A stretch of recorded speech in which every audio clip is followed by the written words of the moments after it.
Hi everyone, I'm Jack and I'm the Cornish Fishmonger, and we're here today to find out where our oysters and mussels come from.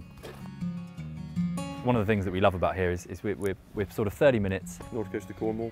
Up near Rock. On the Camel Estuary, yeah. Directly opposite Padstow, Porthilly farm, so we're a dairy farm and shellfish farm. We're here now on a stunning day. Basically, it's a 2-year growth cycle for the oysters. So, and for the first summer, they'll sit in what we call the floating system. They literally float in cages right next to the surface. So every time it's rough, they get a real good shaking about, and that does the pruning for us. The trestles are like almost like a little reef, and we get kingfishers and otters and egrets and the mullet are underneath it, and the little bass, and it is like a little ecosystem of its own, but in an estuary. But in the second year, they sit in the same sort of bags. They're bigger oysters by then, but we do have to shake the bags and turn them and shake them and turn them.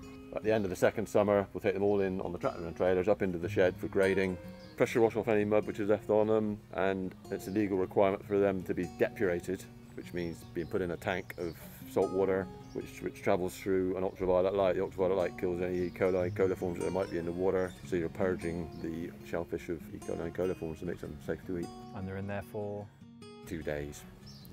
And that's for the oysters? That's for oysters, and mussels is 24 hours. What would you say is the best way to store them? Because obviously you bring them to us, we send them out the same day. Bottom of the fridge with a damp cloth over them. Never ever re-immerse them in water. They'll last for ages at the bottom of the fridge with damp cloth. You might lose a percentage, so if they gape, just chuck them away, don't use them. And they'll last for 4 or 5 days easily. But eat them as fresh as you can. Eat them as fresh as you can, like everything. You make them as fresh, we send them out as fresh as we can, and that's for our customers to eat them as fresh as they can. Everybody else feeds blue tits and blackbirds. We feed oyster catchers and rooks and seagulls. And you're saying you lose about 50%? Well, not lose, but to crabs sort of and birds and these, something like 50% of what you put down, you don't harvest. It's eaten and used. What's nice about how sustainable the mussels are is it's coming from a wild stock. You'll bring them up, bring them to us, and they're still a wild stock to come next year. Yeah. Everyone feeds back at how nice they are, how unique they are. Personally, when I eat them, it just reminds me of swimming in the sea as a child. You know that you get that mouthful of seawater, which is the first thing you get. And then as you chew them, which you must always chew them, and then after the salt hit, then I don't know, the flavour is just. And that flavour continues. It does, doesn't it? You still taste it for a long time after, and that's the joy of oysters. That's the joy. The taste of the sea.